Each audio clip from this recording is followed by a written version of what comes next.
I'm here to talk about success. The first rule of success is to have a vision. You see, if you don't have a vision of where you go, and if you don't have a goal where you go, you drift around and you never end up anywhere. It's like you can have the best ship in the world, you can have the best airplane in the world. If the pilot or the captain doesn't know where to go, it will just drift around. It will not end up anywhere, or most likely in the wrong place. So I was very fortunate that I stumbled onto my vision. My father wanted me to become a police officer like he was. My vision was totally different. I felt that I was born for something special, for something unique, for something big. So I was searching. So one day, they had jeans there, American jeans. And then they had the pool walker. And then they had an expander. And some barbells and some dumbbells and an exercise bench in the window. So I went inside and I looked around and I looked at this stuff, and then I saw a magazine. I saw a bodybuilding magazine that had Reg Park on the cover. Reg Park was then a 3-time Mr. Universe. And I saw him on the big screen as Hercules. And on the cover it said how Reg Park, Mr. Universe, became the Hercules star. So I bought the magazine, I took it home and I read it over and over from the front page to the back, and how he was discovered to play the starring role in Hercules. I read that and I said to myself, wow, this is the blueprint for my life. This is exactly what I want to do. I want to become a bodybuilding champion just like Reg Park.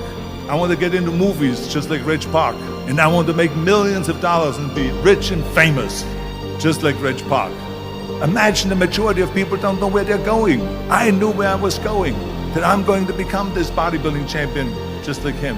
I was so relieved, because when you have a goal, when you have a vision, everything becomes easy.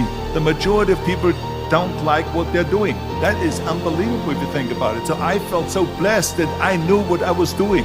It's like a medical student that studies and knows he wants to become a doctor. You know where to go. So I knew where to go. So people always ask me, they say, why is it that you're working out so hard? 5 hours a day, 6 hours a day, and you have always a smile on your face. The others are working out just as hard as you do, and they look sour in the face. And I told people all the time, I said, because to me, I'm shooting for a goal.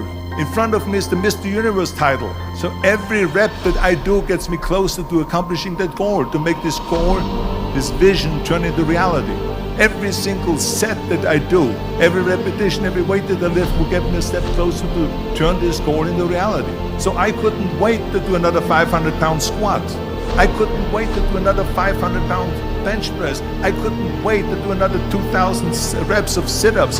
I couldn't wait for the next exercise. I mean, think about it. And I was just not visualizing just my exercise, but I was really lifting the trophy over my head. That's what I was thinking about. Rule number 2 is, don't listen to the naysayers. Don't listen to the naysayers. Everything I ever did, the thing that I heard out of people's mouth was, that's impossible. That can't be done. Or no. I remember when I wanted to be a bodybuilding champion, including my parents and everyone else around me, said this is impossible. You can't be a bodybuilding champion. That is exactly what I heard, and of course I proved to the people that it can't be done. So whenever someone said to me, it can't be done, I heard it can be done. When they said no, I heard yes. And when they said it's impossible, I heard it is possible. I'm a strong believer of what Nelson Mandela said, that everything is always impossible until someone does it. Well, I'm gonna be the one, I said to myself, I'm gonna do it and I'm gonna show it to them. Maybe it has never been done before. That's perfectly fine with me. But I'm gonna do it. And I did not listen to the naysayers. When people say we don't have the time, we have 24 hours a day. We sleep 6 hours a day, so that gives you still 18 hours. But you can see how much time there is available if you organize your day. So you got to work hard. I mean, let me tell you something. When I went to America, I went to college, I went and worked out 5 hours a day, and I was working on construction, because in those days in bodybuilding there was no money. I didn't have the money for food supplements or anything. So I had to go to work. So I worked in construction. I went to college, I worked out in the gym and at night from 8 o'clock at night to 12 midnight, I went to acting class 4 times a week. So I did all of that. There was not one single minute that I wasted. We have so many of those people that say no and you can't do it, it's impossible. But when you start doubting yourself, that's very dangerous. Because now what you're basically saying is that if my plan doesn't work, I have a fallback plan, I have a plan B. And that means that you start thinking about plan B, and every thought that you put into plan B, you're taking away now that thought and that energy from plan A. Because people perform better when there's no safety net. People perform better in sports and everything else if you don't have a plan B. I'm telling you, I've never ever had a plan B. I made a full commitment that I'm gonna go and be a bodybuilding champion. I made a full commitment that I'm gonna be in America. I made a full commitment that I'm gonna get in the show business and I'm going to be a leading man. No matter what it takes, I will do the work. I will do the work over and over and over until I get it. And the reason, one of the main reasons why people want to have a plan B is because they are worried about failing. What is if I fail, then I don't have anything else? Well, let me tell you something, don't be afraid of failing, because there's nothing wrong with failing. You have to fail in order to climb that ladder. There's no one that doesn't fail. Michael Jordan said in one of his interviews, when they said, "You are unbelievable, you're the greatest basketball player of all times." But he says, for me to become the greatest basketball player, I missed 9,000 shots when I was playing basketball at the NBA games. So during these games that he was so successful, he missed 9,000 shots. Does it make him a failure? No. He's one of the greatest basketball players of all times, but he failed 9,000 times. Do you get it? We all fail. What is not okay is that when you fail, you stay down.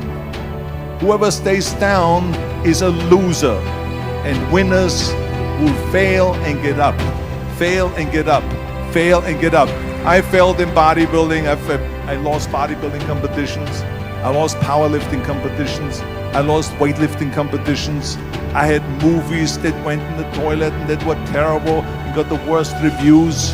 And in politics, I remember I had many of the initiatives on the ballot and we lost. My approval rating in California went down to 28%, and then it went back up again and they won again the governorship. Hey, we all lose. We all have losses. This is okay, and this is why I say don't be worried about losing, because when you're afraid of losing, then you get frozen. You get stiff, you're not relaxed. You got to be, in order to perform well in anything, if it's in boxing or if it is on your job or with your thinking, is only happening when you relax. So relax. It's okay to fail. Let's just go all out and give it everything that you got. That's what it is all about. So don't be afraid to fail.